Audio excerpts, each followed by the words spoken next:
Okay, thank you, Zach, for that introduction. For those that don't know, my name is Laura Zork. I'm the Director of Education Reform for here at FreedomWorks.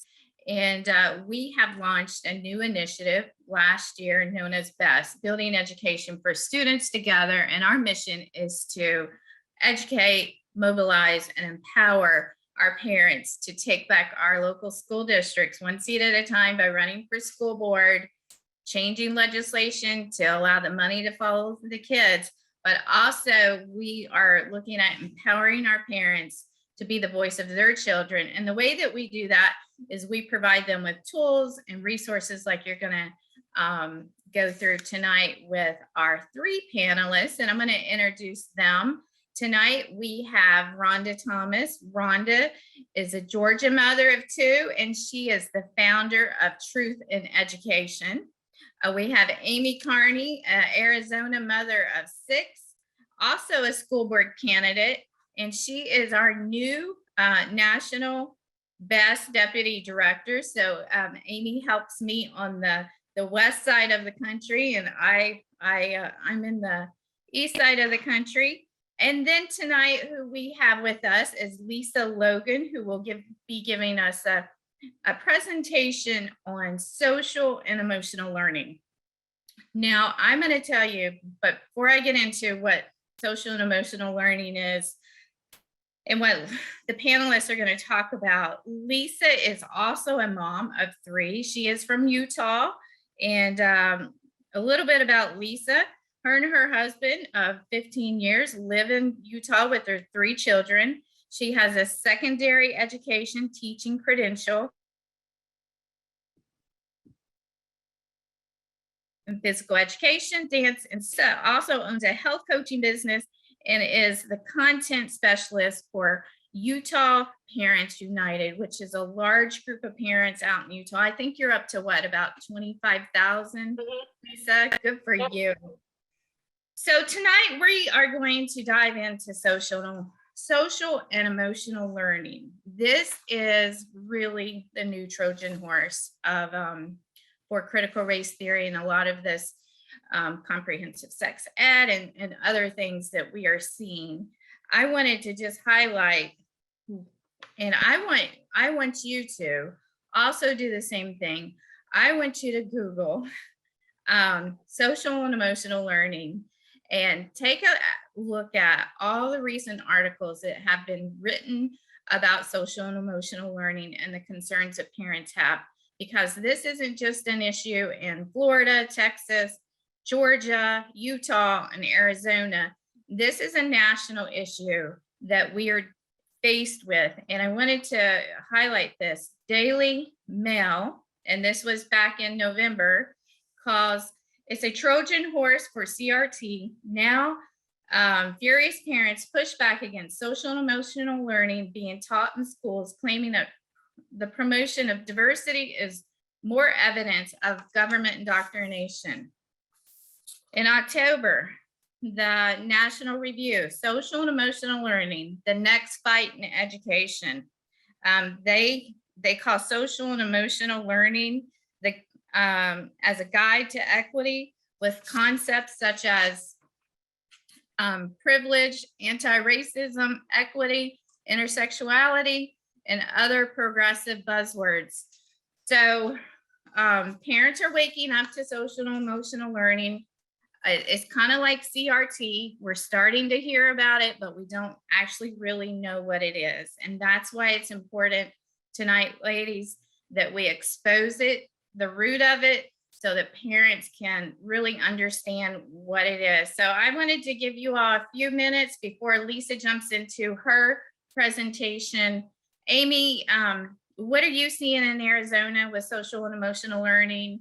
Is it just in Utah or in Florida, or are you seeing it there? Oh, unfortunately, we're seeing it in Arizona. The interesting thing is parents, I don't think they know, they think it's nice. And so, I'm running alongside Karen, who's on here, and we're out trying to educate parents and showing them on their child's computer, what programs are on there. I haven't run into one parent who knows what social emotional learning curriculum that the district's even using. Yeah. Rhonda and Georgia, what are you seeing with social and emotional learning? I agree with Amy. Most parents have no clue what it is and or how it's being used in the school system to really manipulate their children's beliefs. So I think a lot of education needs to take place. And you're exactly right. So ladies, what I'd like to do is I'm going to open the floor up to Lisa so she can dive into her presentation. And as we go through it, this presentation, it really gets into the weeds of it. And that's good because we need more than just the talking points and the headlines in the media. We need to really understand what the root is. So ladies, I'm going to give this over to Lisa, but as we go along, if there's something that that you want to expand on, please feel free to. Just keep in mind, we've carved out 30 minutes for Lisa's presentation, 15 minutes for follow-up with the panel, and then we have 15 minutes at the end that we are going to open it up for the audience that's attending tonight so that they can also ask questions. So welcome, Lisa. We look forward to your presentation. Thank you so much, Laura, and I'm happy to be here educating your B.E.S.T community. I'm going to start sharing my screen here. I'm just going to get back up to the top here, 1 second.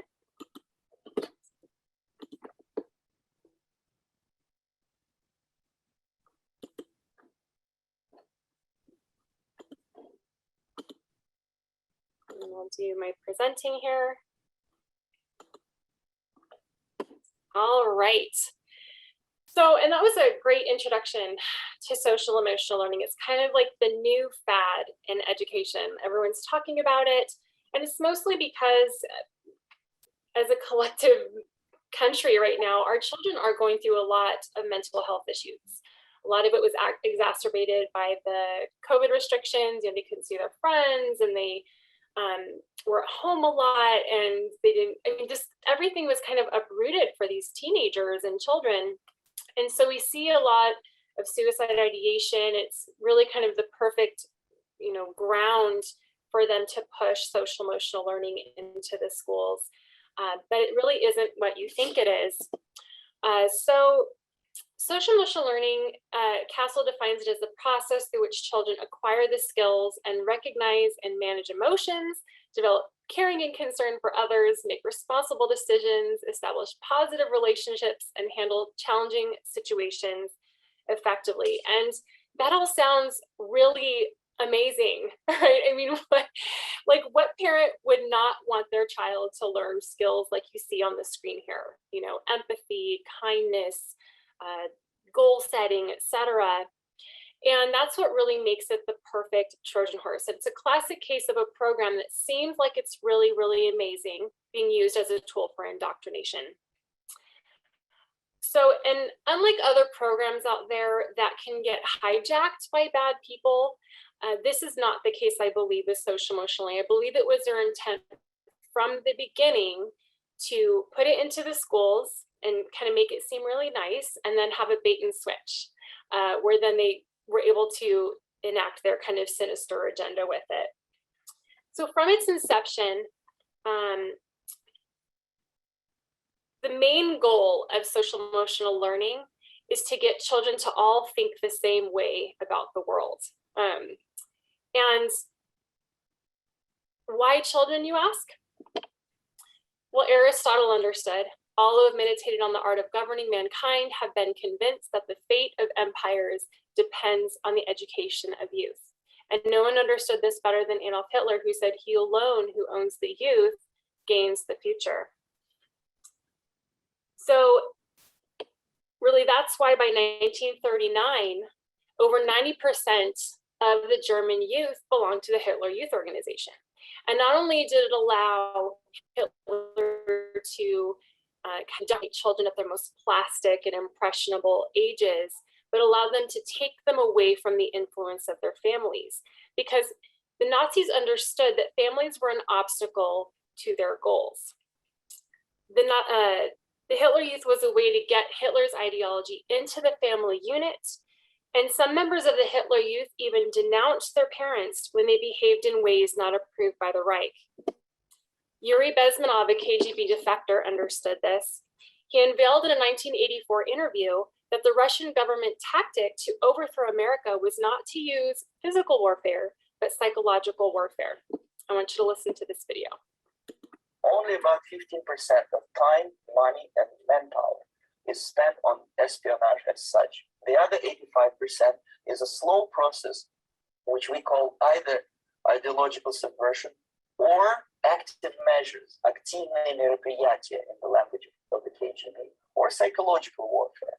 What it basically means is to change the perception of reality of every American to such an extent that despite of the abundance of information, no one is able to come to sensible conclusions in the interests of defending themselves, their families, their community, and their country. It's a great brainwashing process which goes very slow, and it's divided in four basic stages. The first one being demoralization. It takes from 15 to 20 years to demoralize a nation. Why that many years? Because this is the minimum number of years which requires to educate one generation in the country of your enemy, exposed to the ideology of the enemy. In other words, Marxism-Leninism ideology is being pumped into the soft heads of at least 3 generations of American students without being challenged or counterbalanced by the basic values of Americanism, American patriotism. The result you can see. So that video was 38 years ago, to give you some perspective. And according to Mr. Bezmenov, it takes anywhere from 15 to 20 years to demoralize a nation by exposing one generation of students to Marxism-Leninism ideology. So how many generations do you think that we're at today? And this is actually happening right now through social emotional learning. And I don't want to scare you, but it is everywhere. Take the screen, sorry. So since 2016, participation has grown from 8 states to more than 30 states and 1 US territory, collectively representing more than 11,850 school districts, 67,000 schools, 2 million teachers, and 35 million students preschool to high school, according to CASTLE in 2019. Today, all 50 states have SEL standards and competencies for preschool. 11 states have extended preschool standards to early elementary, and 18 states have standards for K-12. And there is tremendous political will to bring SEL to schools, as evidenced by the more than 200 pieces of legislation referencing SEL introduced in 2019 alone. And then you have now the ESSER funds, which say that 20% of those funds must be addressed to address learning loss related to social emotional learning. So SEL is literally woven now into every subject they're teaching at school, making it nearly impossible to opt your children out. And SEL isn't new though. It has its roots in early progressive education with educators like Edward Thorndike and John Dewey advocating that we link education with psychology. And they really saw education's potential for social behaviorism, basically manipulating the means of education as a means of manipulating the child. What a lot of people don't know about John Dewey, he was very inspired by the Soviet educational system. He was also the co-author and signer of a document called the Humanist Manifesto. It was a religious document that rejected God and prescribes collectivism as a cure for society's ills. And for those of you who aren't sure what collectivism is or not familiar with it, it's a political term associated with communism. Essentially, it's the idea that people should prioritize the good of the society over the welfare of the individual. Collectivism is the opposite of what America was founded on, which is individualism, right? In a collectivist society, decisions benefit all the people, and the government has more control to distribute those resources. In an individualist society, each individual has the right to an equal opportunity under the law, and the government has less control, like in our free market system.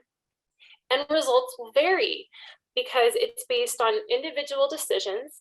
in what you do with the opportunity that you have and the opportunity that you build. And that's the beauty of America.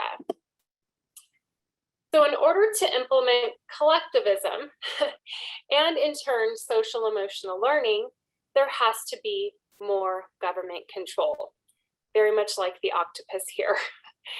So by federalizing the education through outcomes-based education and other initiatives like Common Core, general standards can now not only be made for cognitive ability, but for also social and emotional skills. In fact, the same folks responsible for pushing Common Core into our education system are the same folks responsible for pushing social emotional learning into it as well. And this was their plan from the very beginning. So now through the government, the education system can decide what values, attitudes, and belief your child should have and should want to attain. How many of you here think that that should be the parents' responsibility? Yeah, and I'm sure you're all raising your hands. And I'm with you. So you have to ask yourself, though, who is actually deciding what government instilled values, attitudes, and beliefs should be taught? The guy there in the sweater should give you a hint, Mr. Gates there, but you'd be surprised to hear that it's coming from the United Nations. So these are the entities, if you look on this chart here, that partner with national and local organizations to bring UN-based education to your child's classroom. And they really plan to use social emotional learning in order to do it. These programs were planned from their inception to be the entry point for critical race theory, or social and racial justice, as it's also called, and other UN-based initiatives like promoting socialism over capitalism, advocating for environmentalism to combat climate change, comprehensive sex education, and teaching gender education or theory or fluidity. No matter what you call it, it just erases gender norms. UNESCO, who you see at the top there in that kind of middle of the screen, they're the United Nations Educational, Scientific, and Cultural Organization. And they want to see their 2030 Sustainable Development Goals there on the left through to completion, specifically SDG 4, Quality and Inclusive Education for All. While UNESCO claims its role is promoting, this is their words, world peace and security through international cooperation in education, the sciences, and culture, they are also one of the prime supporters of comprehensive sexuality education, which many of you know is far more comprehensive than we would like, and it even teaches 8-year-olds how to pleasure themselves. They also partner with, on the right there, the International Planned Parenthood Federation. One of their stated main goals, UNESCO, is globalized citizenship education. According to UNESCO, globalized citizenship education aims to empower learners of all ages to assume active roles, both locally and globally, in building more peaceful, tolerant, inclusive, and secure societies. They always make it sound so good, right? A great deal depends, though, on who is defining terms like these and how they are to be measured. In her book, The Invincible Family, Kimberly Ells warns, equitable and inclusive are elastic terms, open to a wide range of interpretations. If deference to equity or equality is required, then young people who embrace the concept of free market systems wherein inequalities are allowed may be tagged as harboring attitudes that are unacceptably inequitable and targeted for re-education. If inclusiveness is applied to matters of sex, then holding specific beliefs about sexual conduct may be assessed as non-inclusive and therefore undesirable. In fact, inclusivity is commonly used to express acceptance of sexual variance. And we run into a real problem with who defines what when it comes to the social emotional learning itself and the organization CASEL.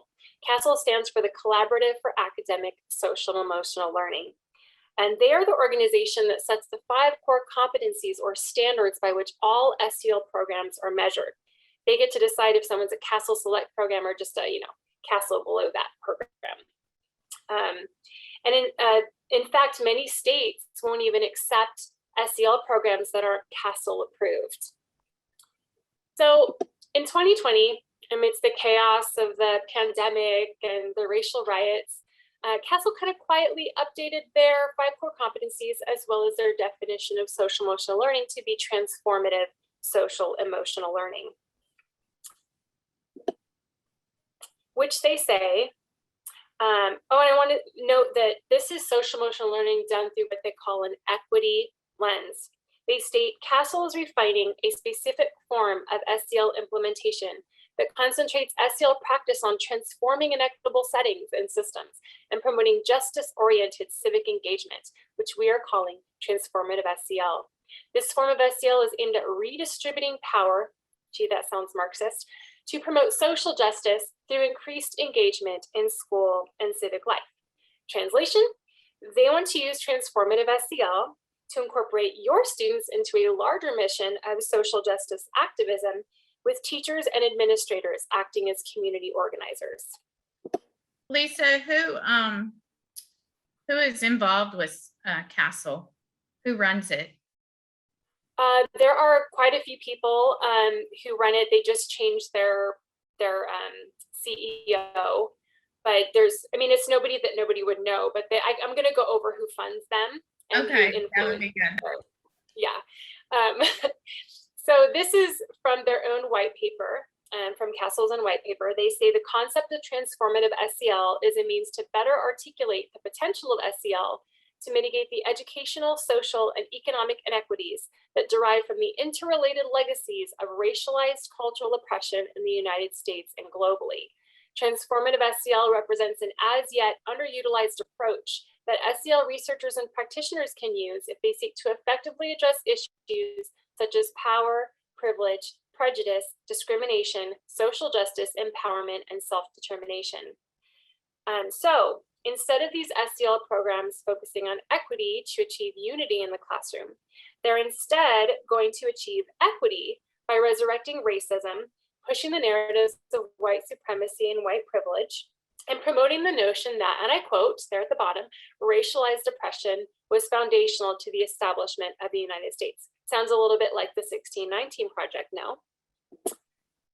And that exactly, when we're asked, well, how is critical race theory and social and emotional learning, how is that combined? And that you just laid it out right there, how it is a Trojan horse for critical race theory. So thank you for explaining that. Yeah, no worries. And this is, I'm kind of going to say a little bit how it's linked to through implicit bias, but what I want to really point out is that equity and equality are not the same thing. We hear equity, that term, a whole lot in these kinds of programs, and they don't mean the same thing. So equality asserts that all men are made equal, not that all men should be made equal. Their definition of equity teaches that you should treat people unequally, like taking the box away from the taller boy and giving it to the shorter one, in order for them to have equal outcomes, and correct systemic or structural racism that they believe is in every facet of the United States. It's basic class race Marxism. The focus is on the race-based redistribution of wealth and power, a kind of identity-based rather than class-based Marxism.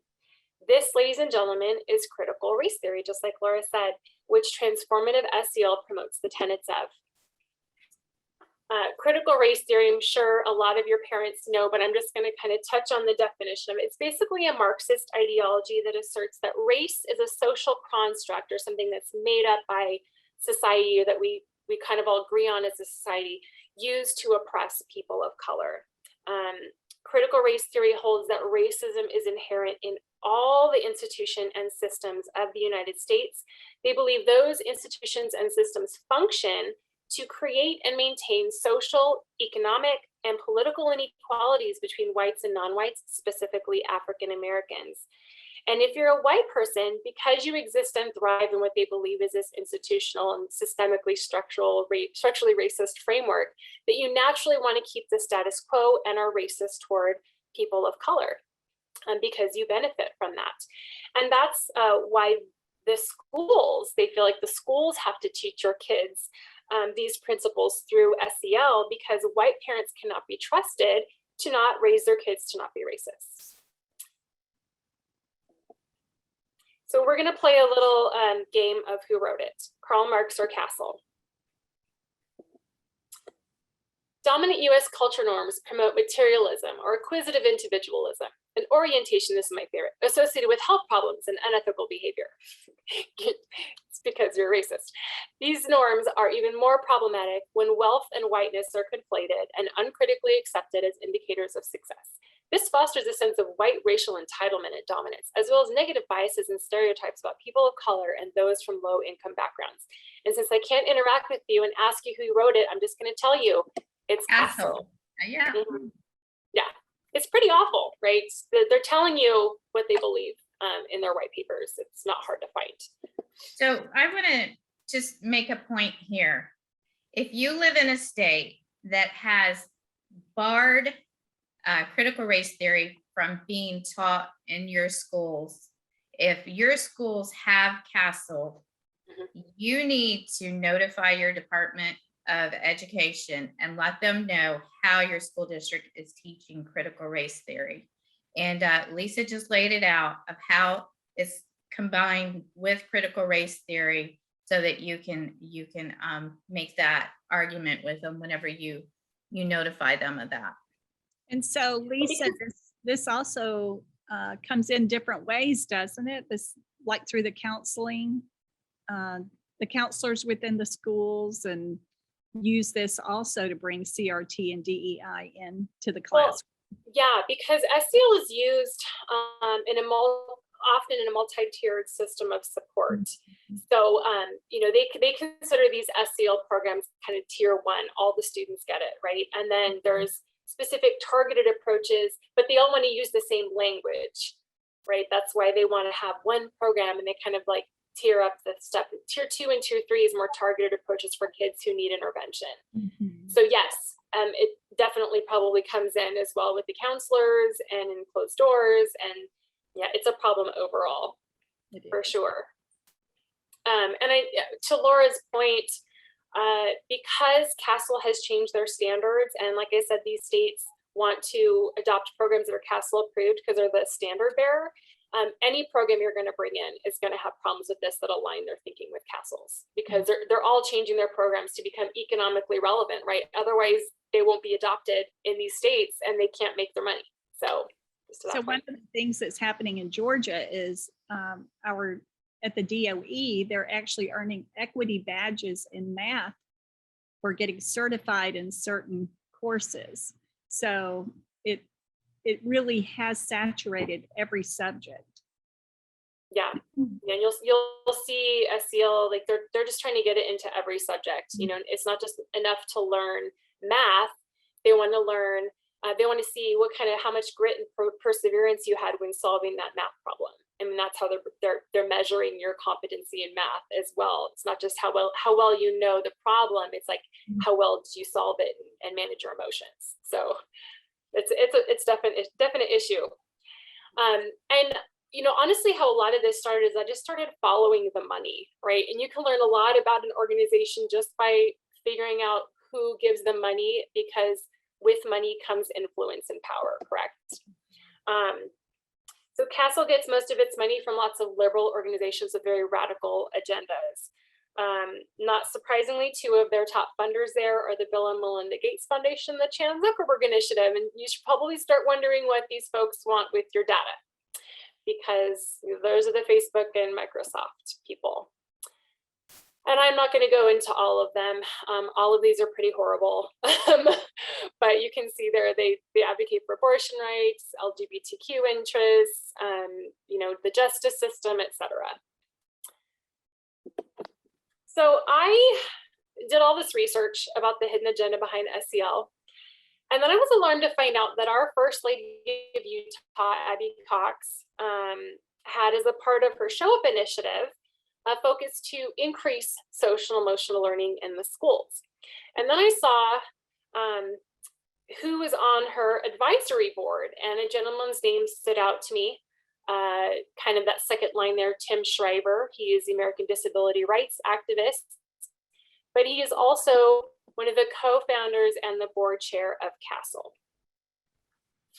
So I sat down with Abby Cox end of last year, And I voiced my concerns about Castle's new definition of transformative SEL and showed her how all of these seemingly innocent sounding social emotional learning programs like Second Step were intentionally bringing poisonous ideology into our schools. Now, Second Step is the program owned by Committee for Children there on the left. They've been around a long time, Committee for Children has. And it's one of the most widely used social emotional learning programs in the nation. So when they were implementing at my child's school, which kind of tipped me off about all of this, it reaches more than 20.5 million students, elementary and middle school per year, probably including some of yours. So I was in a good position to educate Abby Cox about this topic because myself and another parent, Stacy Clayton, we went into the district office and we spent over 30 hours reviewing just one grade of Second Step. It was the 8th grade curriculum, and we put out a 25-page report kind of detailing all of our findings. So I showed Abby Cox that Second Step on their website say that they subscribe to Castle's new transformative SEL definition. They say that in that paragraph. I made it bigger there for you at the top there, but so they say that, and that this program itself cited power and privilege, which are tenets of critical race theory, if you haven't figured that already, as one of the 3 main social factors that contribute to bullying. And in general, race is a primary factor that they focus their bullying lessons on. They then proceed to primarily show white people in the role of the aggressor and people of color in the role of the victim throughout these cartoons and slides and videos and things, just to cement the association that white people are the people with the most power and privilege. I then showed her that the program focuses heavily on social justice activism, particularly for LGBTQIA and gay and transgender issues in general. In this slide, children are instructed to choose a disruption strategy which promotes anarchy while using the raised fist symbol of Black power and BLM to convey that message. I gave her examples of how the program would covertly try to slip in suggestive ideas, like in the 6th grade lesson, where one of the examples of specific goals they could make was to work for a social justice organization, slipped ever so subtly between graduate from high school and learn one new dance routine this month. Yeah, I know you're laughing behind your screens, right? I don't know about you, but when I was 11, working for a social justice organization was nowhere on my radar. In the 7th grade curriculum, Second Step introduces students to the idea of consent, which is really a common theme of comprehensive sexuality education, by stating that the difference between sexual harassment and flirting is whether words or actions were welcome or not. Students were asked to clarify whether or not being shown pictures of a sexual nature at school was sexual harassment or flirting. And it wasn't that being shown pictures of a sexual nature at school was always wrong. It's that the category it fell in was determined by if it bothered you. The final and most egregious thing I showed her was that there were 2 third-party links in Second Step recommended to 7th and 8th graders that were not within the bounds of Utah's sex education laws. The links loveisrespect.org and rain.org violated parental consent, and if followed, would have exposed 12 and 13-year-olds to inappropriate sexual content. Those websites led them to other websites like Planned Parenthood and Scarlet Teen on the right there, where they could learn how to have a safe, self-managed medical abortion. So after showing her all this, she responded that her definition of social emotional learning wasn't my definition of social emotional learning. And I pointed out to her that it wasn't my definition, but Second Steps and Castle's. And she assured me that her SEL initiative would focus on building EQ, or emotional intelligence, to prepare future skilled employees for the workforce. She's not totally off base with this trend, but she is either naive or complicit in knowing what this truly means. Forbes notes that hiring decisions that used to be made based on schools attended, grades, and the status of their last employment, the normal things you'd expect employment to be based on, are shifting to more intangible qualities like high EQ, or what they call emotional quotient or emotional intelligence. 6 Seconds, the Emotional Intelligence Network seems to think that hiring people based on their emotional intelligence is the way to dismantle the systems that contribute to racism. Sounds like critical race theory in action to me. To see where this is going, note how the National Association of Colleges and Employers at their conference this last summer were talking about emotional intelligence, or EQ. They say emotional intelligence is the ability to cognitively recognize, evaluate, influence, and manage our own and the emotions of others. Emotional intelligence is shaped by experiences and reinforced through explicit instruction of social and emotional skills, according to Goldman in 2007, which social emotional learning is a lot based on his book, Emotional Intelligence. And he's also one of the co-founders of CASEL. An excerpt from the Time of Learning, Race in the Workplace series by Dr. Sean Harper and Damien Hooper Campbell suggests leaders tackling race in the workplace cannot continue to choose avoidance as an inclusive hiring strategy. To drive inclusivity in the workplace, leaders must, quote, move past good intentions and hold managers and executives accountable in their hiring practices. When considering the recent emergence and investor impact of environmental, social, and corporate governance scores, or ESG scores, it's not a stretch to imagine that businesses' scores could eventually be affected by how emotionally intelligent their workforce is, and will make hiring decisions in the future based on if a candidate's inclusivity score is up to snuff. Again, you have to ask yourself, what is their definition of inclusivity and how is it to be measured? And I can tell you it will be through technology-based global curriculum and assessments, one of which is administered by OECD in the bottom left there, back to that chart, the Organization for Economic Cooperation and Development. You can think of them as the national implementation arm of Unesco, which measures the success toward their sustainable development goals.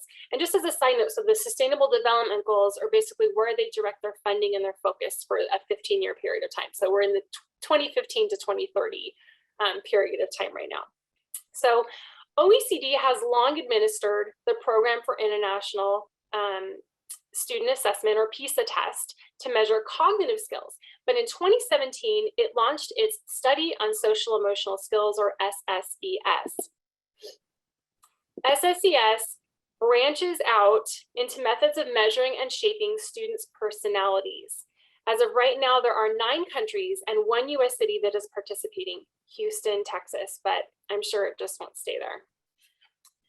SSES will analyze 2 cohorts of students at ages 10 and 15 to determine what social emotional skills they have and should have, and to develop, quote, international instruments to measure such skills.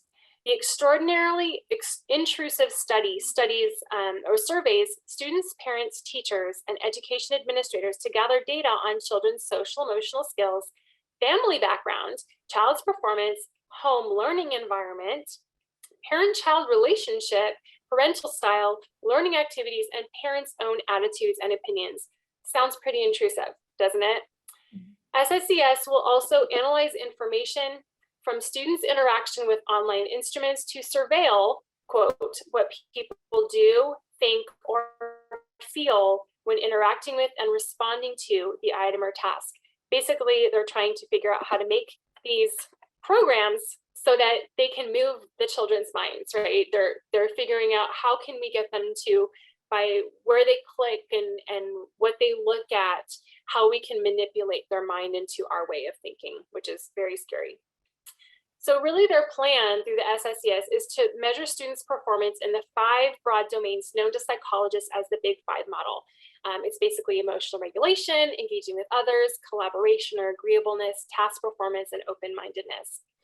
These were the same personality traits assessed by Facebook and Cambridge Analytica when they had their when they data mined Facebook users during both the 2012 and 2016 presidential campaigns to determine the psychological makeup of voters. And using that data, the company assigned a score, kind of like these social emotional scores, to each voter. It then tailored ads accordingly and targeted those voters with them. It makes you wonder what they are using the psychological data for, in this instance, to target our kids with. And I can tell you, It's to improve their personalities if they have disappointing results on the SSES. OECD states that the organization is seeking to measure student personality to gather policy relevant insights for participating countries. The inevitable consequences in countries with disappointing results will be new policies and interventions to improve students' personalities to ensure competitiveness in the global race. Just as PISA has influenced a global market and products to support the skills tested by the assessment, the same is now occurring around social emotional learning and personality development. Why do they have to do interventions? I'm sorry? Oh, go ahead.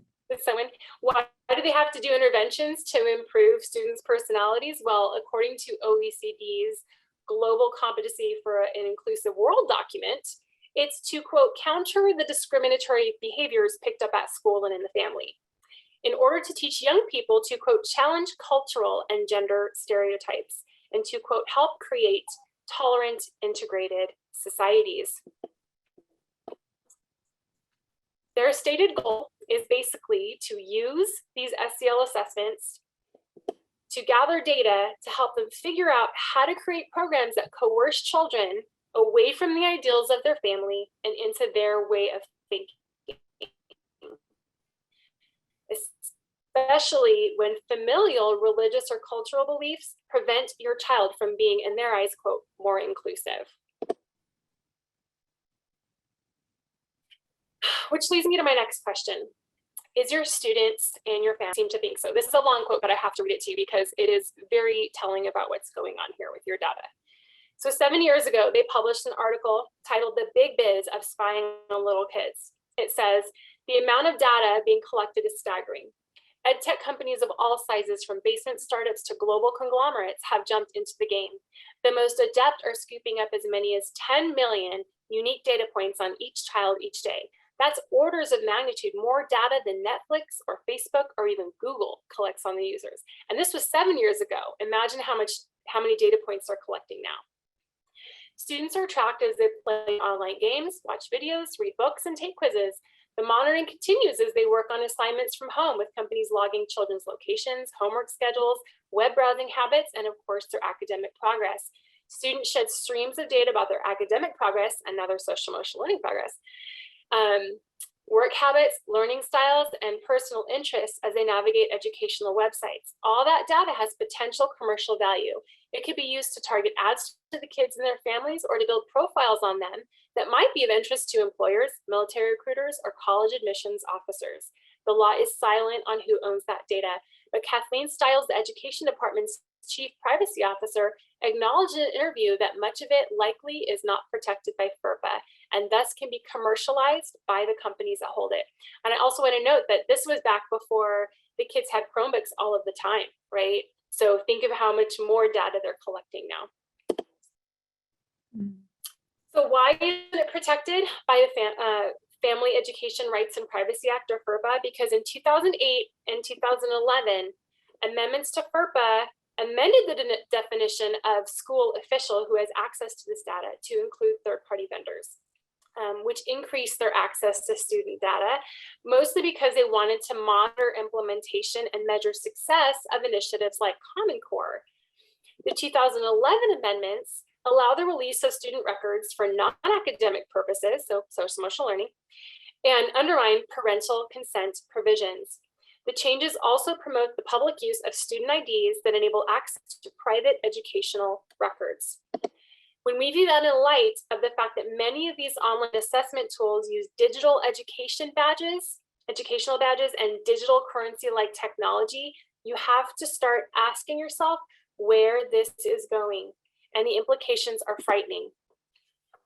Assessments like the OECD Study on Social Emotional Skills, Panorama screenings, and other SEL surveys will measure students' social and emotional aptitude and provide them with a score that will follow them from preschool to age 20 and possibly beyond, if people are able to get this congressional ban on linking state longitudinal data systems to workforce data.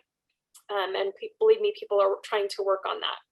So what is going to keep anyone who has access to this information in the future from eventually using this score, like China's social credit system, to eventually red flag and or punish students and their families for not agreeing with their views on issues like climate change, gender fluidity, socialism, white privilege, etc.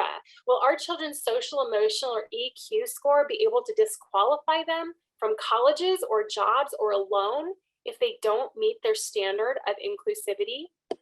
Don't forget that earlier this year, Biden called for the formation of a new national credit reporting agency and scoring division inside the Consumer Financial Protection Bureau, or CFPB. He wants to, quote, create a public credit reporting agency, or CRA, to compete with the three major credit bureaus and maybe one day replace them all together. The Biden plan to build back better by advancing racial equality or equity across the American economy, that's a long name, proposal suggests that a government-run CRA could fix a credit reporting system that frequently holds consumers back from becoming homeowners due to problems like credit reporting errors and racial disparities, according to them. In the hands of those who value equity over equality, I shudder to think how this could be misused to target students or citizens that don't align their thinking with the government's. So now that I've scared you, sorry. Usually I can hear, I can see people's eyes wide when I give this presentation in person, and I'm sorry, you'll never be the same after this presentation. But let's talk about what you can do, because I don't want to leave you hanging with that. First and foremost, keep your family unit strong and connected.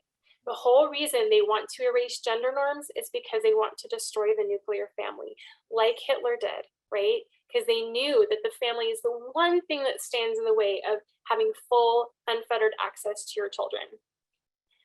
Have dinner at the table with your kids and talk to them about the dangers of socialism and communism. We talk about that a lot at our house, and Marxist ideologies and the verbiage to spot at school when they're there. My kids come to me all the time and says, Mom, this lesson has this word in it. Can you look at it? Is it okay? Does it not, have anything in there? My kids are my biggest tattletales as far as what's going on at the school. While you're there, one thing Yuri Bezmenov talked about is the fact that this Marxist ideology was going not counterbalanced with the true spirit of American patriotism. So teach your kids to love America. Talk to them about the Constitution and the Bill of Rights and why we have such an amazing, amazing country, and how it's so different from other countries that are not set up like ours. I would demand parental rights and privacy protections for your students and families' information. Fight with facts, not feelings. As you noticed today, I provide you a lot of quotes just from the organizations themselves, and they're very incriminating. And finally, do your own research. See, you can be knowledgeable enough to have an elevator pitch. You can use to educate other parents, teachers, district board members, lawmakers, the public at large, etc., on the real agenda behind SEL programs. Those who want to teach our children these harmful ideologies know exactly what stands in the way of them and our children. Parents like us. And as evidenced by the recent assault on parental involvement education by our own Attorney General, calling us domestic terrorists, it's evident that they want to get rid of you and your very powerful voice. Parents, we need to fight back and build that wall even taller and stronger. I want to end with a quote from Ronald Reagan. He said, "Freedom is never more than one generation away from extinction. We didn't pass it to our children in the bloodstream. It must be fought for, protected, and handed on for them to do the same. Or one day we will spend our sunset years telling our children and our children's children what it was once like in the United States, where men were free." And I'd love to have you join me on my social media channels. I post all the time about SEL. And it was a pleasure educating you this evening, and can't wait to be on the panel with you ladies. Wow. So we know the social and emotional learning. We knew that it was bad, but Lisa, you just exposed every aspect of it. You took away any doubt that anyone ever had, and you laid it out so perfectly. So thank you for that. So Rhonda, jump in here to tell us what you saw in this that really stuck stood out and how we can use this information moving forward? Well, one of the things that stood out to me is as you go through SEL, there are a lot of states that have mental health bills right now. And Georgia is one of them, HB 1013. And this really is a mirror image, SEL is, of what's happening in our states with the mental health bills. So I want to encourage people to learn what they can, as Lisa was saying, as much as they can, do their own research, but to be aware of what bills are at the Capitol, because the mental health bill will be doing the same thing. It will be gathering data. So when they combine that with the SEL data, it truly is almost like a social credit score on our children. Yeah. So I appreciate what you've done, Lisa. This was very thorough and really gave a lot of insight to the background and the purpose. So many parents don't know that. So thank you for your research. Amy, I know out in Arizona, you have a transparency bill coming through, and this is exactly why bills like that need to be passed so that parents have access to see what their children are being taught. Yeah, exactly. We have to have legislation now to know what's being taught in our classroom. But something that stood out to me is when you showed the third party links. I think that's huge. And I think that we miss that a lot of times is, what links are embedded in our curriculum. Sometimes it'll look nice, but you got to look further and you got to look who are they partnering with? And so that was great. I think is showing that, how everything is connected. Yeah. One question I have though is how do parents find out the truth? How do they even find out what curriculum is in their child's school for SEL? Well, the reason I found out was because on an agenda, they had listed that they were starting this new social emotional program, and it was second step. And the first thing I did was go to its website. I think you'd probably have to call your district office and speak to, like, for us, it was called our responsive services department. Your folks who handle kind of like the psychology and social workers and stuff like that in your district, and find out what social emotional curriculum they're using, if any. Some of them just have standards and they kind of teach the standards. Every state's different, but I would start there.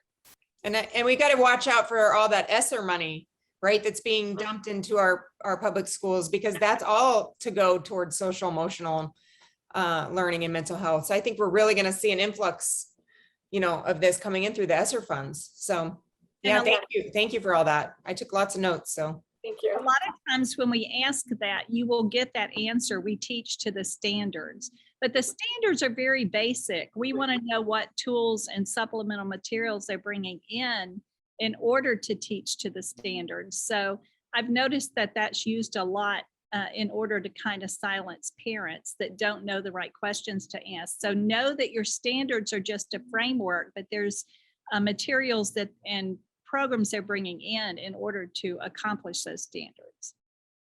Ladies, if parents want to know if this what we know, Lisa just exposed the fact that we know social and emotionals in all 50 states, but how can parents really dive in and understand where in their child's curriculum is it being taught? What would you suggest for them to walk through that process?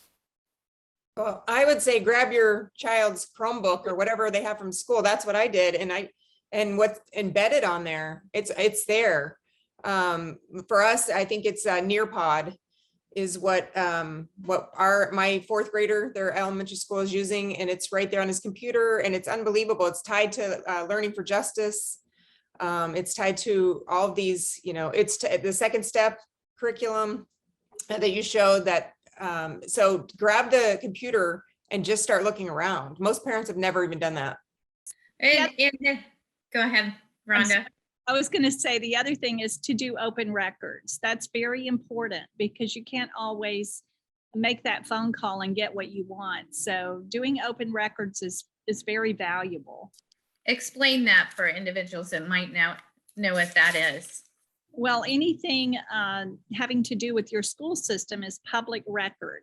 So there's usually a form on your BOE's website that's a template you can use, or you can do it by email, but there's one individual within your school system that those requests do. And so you want to send in an email and ask specifically what programs they're using to push or teach SEL. And you're exactly right. And there was a question that popped up in the chat was, what happens when you're stonewalled? Well, by law in these states, they are required to provide this information to you. They don't have a choice in the matter, and you'll have to take that to a next level and do a formal complaint on the state level if they're not providing you with this information. The worst case scenario, and we saw this with Nicole Solis, is they might give you a $10,000 price tag to see it, but by law, they do have to provide you with that information. And that's why in Arizona, they just passed Senate Bill 1211 in the Senate, and it's heading over into the House, that parents will have access to this information. And this is a model piece of legislation that once we get it passed out in Arizona, this is something that we need to be taken to each and every state, because as taxpayers and as parents, we should, and we need to demand that we have access to what our kids are being taught. There is not any reason why we shouldn't have access. And here's the thing: if they do not want to give you access because they want to hide it and protect it, then we need to be going to our legislators and say, then let us have the money that you're giving our local school districts so that we can take our children somewhere else. So if they're not going to give you that information, then they need to be giving you the tax dollars. And another pro tip is that I actually was able to find out a lot, just like I said, just by looking at board agendas, and that should be in a public forum somewhere, like on a website. So you can search the board docs and search social emotional learning and figure out, when it came in, and that'll help with those FOIA requests or grammar requests, whatever it's called in your state. To then you can narrow the time period that you're asking about. And that's a great thing, Lisa, because in one of the counties, we just went back to 2017 and went through because the meetings are recorded. So we went through the meeting minutes, the meeting agendas, and the meeting videos and timestamped, and looking just for that type of information. So that's a very good thing to do. I want to give you a quick example of what we were charged for an open records. The most expensive one we had was $167,000.